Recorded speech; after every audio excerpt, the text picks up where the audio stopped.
Hi అండి, welcome to జెడ్డే channel. Thanks అండి మా ఛానల్ ఇంత ఆదరిస్తున్నందుకు. ఈరోజు ఓటీటీ అప్డేట్ ఏంటి అంటే మనం ఐడెంటిటీ మూవీ తెలుగులో రిలీజ్ అయ్యి ఒక 4 days అయింది, కానీ ఓటీటీలో రిలీజ్ చేసేసారు G5 వాళ్ళు.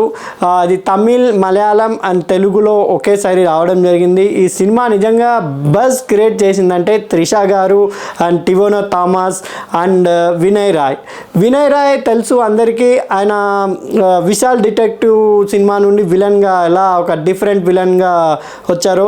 దాని తర్వాత వాన సినిమాతో కూడా ఇక్కడ తెలుగు ప్రేక్షకులకి వినయ్ రాయ్ అందరికీ తెలుసు. అలాంటి Vinay Roy and Trisha garu and Tovino Thomas మలయాళంలో ఒక సూపర్ స్టార్ అండ్ అప్కమింగ్ స్టార్గా వెలుగుతున్నాడు. ఇప్పుడు కూడా పాన్ ఇండియా లెవెల్లో అతను నిజంగా మలయాళంలో అంటే మనకు పృథ్వీరాజ్ గారు, మోహన్ లాల్ గారు, మమ్ముట్టి గారు అని అనుకున్నాం, కానీ ఇప్పుడు మొత్తం ఓటీటీ వచ్చినప్పటి నుంచి మలయాళంలో ఒక్కొక్కరు సూపర్ స్టార్స్ వస్తున్నారు. మొన్న రీసెంట్గా రిలీజ్ అయిన ఇది ఏం సినిమా, రాయ్, ఆ సినిమా నుండి ఒక super star block buster hit అందుకున్న హీరో వచ్చారు.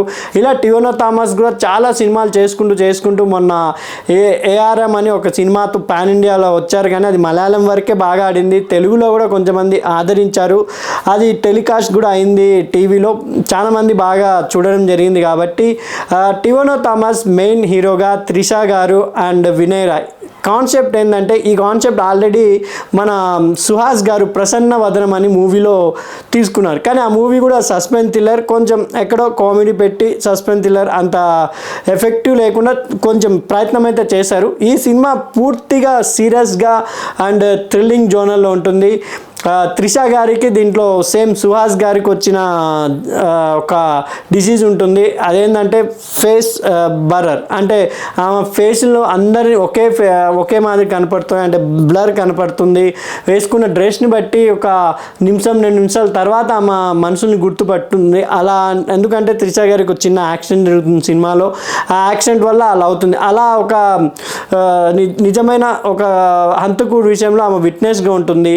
ఆ హంతకుడు ఎవరు, అతన్ని ఎవరు చంపారని ఒక పోలీస్ ఆఫీసర్ తీసుకొని వస్తారు, కానీ ఆ హంతకుడు హీరోనే అని ఆమె దాంట్లో కన్ఫర్మ్ చేసుకుంటారు పోలీస్ ఆఫీసర్ వినయ్ రాయ్. కానీ నిజంగా ఇది ఫస్ట్ హాఫ్ అంతా ఇలా రన్నింగ్ అవుతుంటే అందరికీ ఏంటబ్బా విలన్ హీరో అని, కానీ సెకండ్ హాఫ్కి వచ్చేసరికి వినయ్ రాయ్ విలన్ అవుతారు, ఎవరు విలన్ అనుకుంటారో వాళ్ళు హీరో అవుతారు. నిజంగా ఈ కాన్సెప్ట్ సినిమా కొంతమందికి ఎక్కకపోవచ్చు, అంటే దీంట్లో మాస్ సాంగ్స్, ఒక జోక్స్ ఏమీ లేవు. సినిమా స్టార్టింగ్ నుండి ఎండింగ్ వరకు ఒక సీరియస్ జోనల్లోనే జరుగుతూ ఉంటుంది. కథ విషయానికి వస్తే ఒక హరన్ అనే అబ్బాయి చాలా టాలెంటెడ్ ఉంటాడు.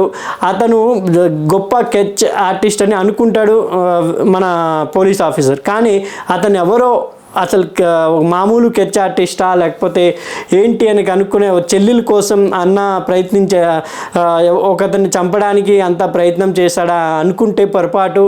అతను మొత్తం హెలికాప్టర్లో మనకు ఏరోప్లేన్ అంటే అదే మనం ప్లేన్లో ఒక సీక్రెట్ పోలీస్ ఆఫీసర్ ఉంటారు, అక్కడ ఉన్న ప్రజల్ని మొత్తం కాపాడడానికి ఏమన్నా ఆపత్తులు వస్తే. అలాంటి స్కై ఆఫీసర్ అంటారు, స్కై ఫోర్స్లో పనిచేస్తుంటారు ఆయన. అంత పవర్ఫుల్ పోలీస్ ఆఫీసర్.